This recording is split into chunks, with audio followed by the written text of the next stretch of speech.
Başlayalım mı? Bəli. Kesin növbət dərsimiz olur. Səbəbi Osmanlı müharibəsinin ikinci mərhələsi. Eyni zamanda Səbəbi dövlətində baş verən hadisələr dövlətidir. İlk özüncə. Deməli, 1576-cı birinci Təymasi vəfat edir və hakimiyyət uğrunda mübarizə başlayır. Və hakimiyyətə 2-ci İsmail gəlir. Bu mübarizədə qalib gələrək 2-ci İsmail hakim edir. 1576-1577-ci illər. Hakimiyyət uğrunda mübarizə aparan İsmail, Təymasi'nin övladları, oğul övladları İsmail, Heydər və Məhəmməd Mirzə idi və burada Heydər Mirzə öldürülür. Hakimiyyətə İsmail keçir, 2-ci İsmail. Deməli, mərkəzi hakimiyyəti gücləndirmək üçün tədbirlər görür. Bir də bu, atasının hələ sağlıq dönəmində 20 il məhbəsdə yatmışdı, yəni zindanda yatmışdı. Ona görə də bunun orada zindanda olmasının baiskarları, sələbkarları hamısını olub cəzalandırmağa başlayır. Kütləvi qırğın cəza tədbirləri görür. Bu kütləvi cəza tədbirlərində deməli qızılbaş əyanlara ayrılırlar ki, xüsusən ruhanilər baxırlar ki, bu qıra-qıra gəlir, görür bizə çatacaq. Ona görə dinləmək lazım, bunlardan götürmək lazım. Və sui-qəsd nəticəsində öldürülür. Sui-qəsd nəticəsində öldürülür. Əslində bizdə təzə kitablarda olmayan bir şey var. Onun ölümündən sonra hakimiyyətə bunun bacısı Pərixan xatun keçir 1577-78-ci illərdə. Amma onun da qardaşı Məhəmməd Mirzə öldürtdürür, özü keçir hakimiyyətə. Azərbaycan tarixində ilk qadın hökmdar idi, Pərixan xatun. Amma indi o bizdə artıq yoxdur, bu üçüncü hökmdar idi. Bizdə Məhəmməd Qabəndər birbaşa.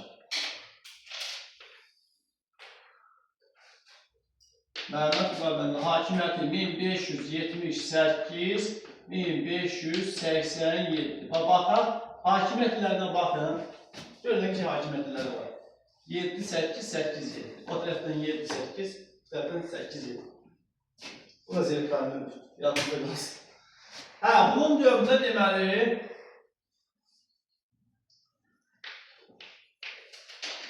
qızılbaş əryanların özbaşınalıqları başlayır. Yəni zəif hökmdar əslində. Xəzinə boşalır.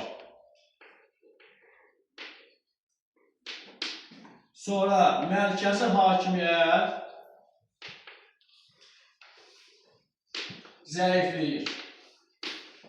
Dövlətin faktiki olaraq bunun həyat yoldaşı Mehdi Ulya idarə edirdi.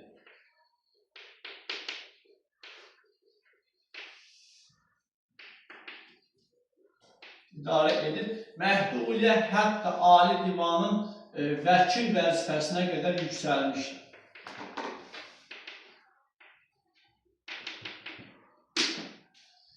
Bir də həmən bu Mehdi Ulya mühüm vəzifələrə tacikləri gətirirdi.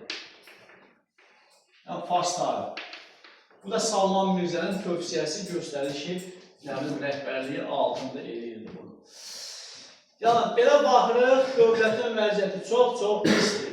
Xəzinə boş, mərkəzi hakimiyyət zəif, üstəgəl qızılbaşlar özbaşınalı mərkəzi hakimiyyət tabi olunurlar və üstəgəl Məhəmməd Qabəndər faktiki dövləti idarə edir, bilmir dövləti idarə edir kimdir? Onun həyat yoldaşı. Belə bir şəraitdə,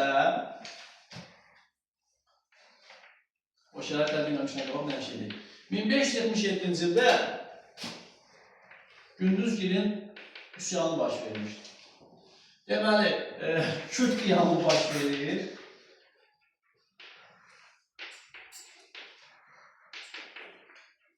Və Osmanlılar, Anadolu'nun şərqində və Osmanlılar da Xosrov Paşa başlığı altında hökmdar döyüldü, sərkərdə idi. Bu üsyanı yatırmaq bəhanəsi ilə 1,5 milyon Azərbaycan Səbəbi dövlətinin qərb sərhədlərinə hücuma keçirdilər və burada Salmas və Koy ərazilərinə daxil oldular və bununla da 1500. Müəllim, hansı üsyanda o 1,5 milyon erməni ölən? Bu bir ermənidəndir. Yox, Ömür boyu 1,5 milyon erməni bir yerdə olmuyor. 1578-ci ildə Osmanlılar Azərbaycana hücum edirlər. İkinci Səlimin hakimiyyəti idi indi onda. Yox, deyirəm. Bu 3-cü Muradın hakimiyyəti dövrüdür. Bunun hakimiyyəti 1574-1595. Onunla da Amasya müqaviləsinin şərtləri pozulur və Səfəvi Osmanlı müharibələrinin ikinci mərhələsi başlayır.